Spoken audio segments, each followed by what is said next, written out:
Welcome to another episode of AI-assisted course creation.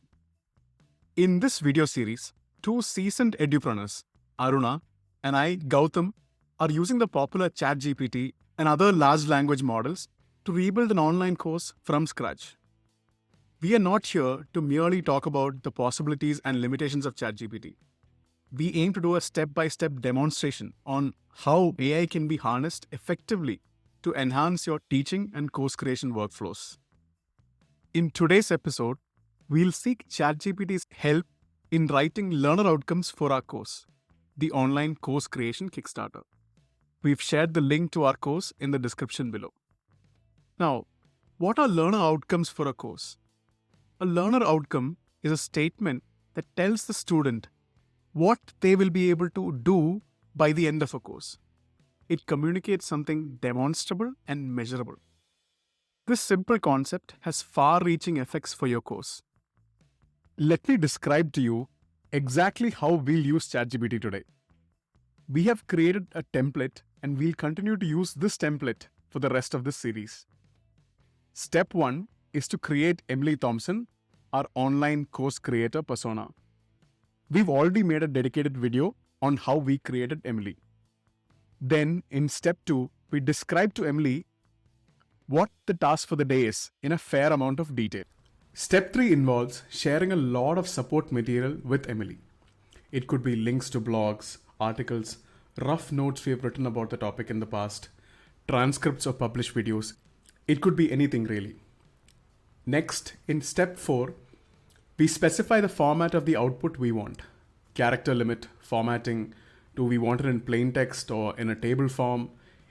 Finally, in step 5, we relay all our feedback to ChatGPT and iterate until we are satisfied with the output. Let's dive straight into using ChatGPT to create learner outcomes for the course that Aruna and I made called Online Course Creation Kickstarter. Let's go. We have an upgraded ChatGPT this time. We have gotten the browsing enabled with Bing. It's beta for now. We're going to choose that option and we're going to ask ChatGPT to assume the personality of Emily, our favorite expert online course creator.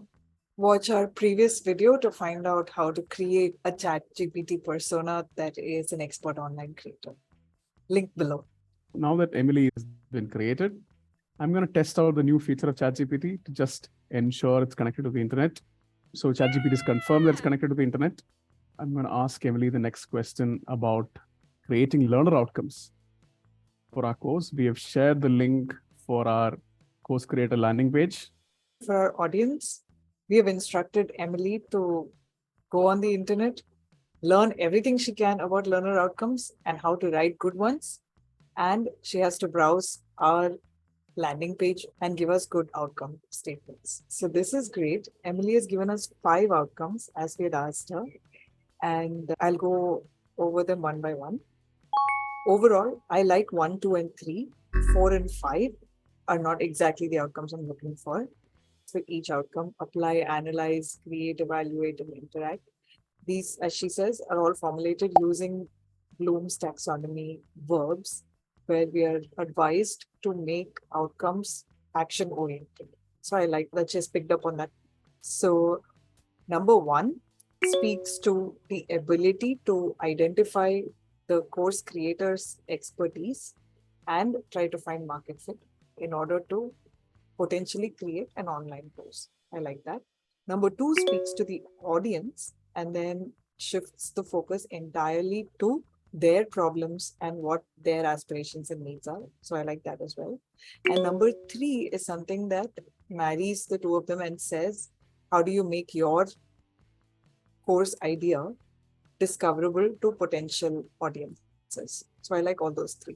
Now coming to 4 and 5, 4 talks a little bit about using office hours to enhance what they may have already created with respect to course discoverability as well as finding the market course teacher fit.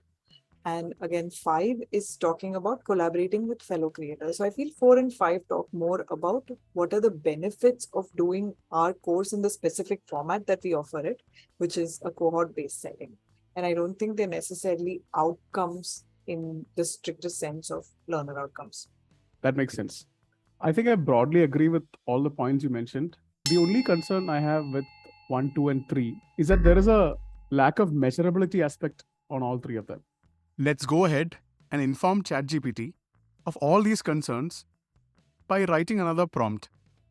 I also have some other factors in mind that I'm going to ask Emily to factor in while rewriting the first 3 learner outcomes.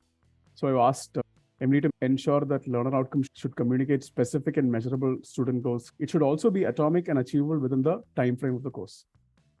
Okay, great. I think Emily has taken the feedback and I'm happy with the specific tone of all 3 learner outcomes. I would probably club them all and say by the end of the course, you will be able to do blah, blah, blah. I mean, I'm very happy with this. I think the one point that I'd like to highlight is the fact that since we had an idea of what learner outcomes are and we had a framework in mind for what they should be, that feedback helped us relay to ChatGPT and have ChatGPT, Emily, rephrase it, and we have an output that leads to a better outcome. I think having these conversations where we are probing Emily further and further with additional inputs from our end really makes a difference.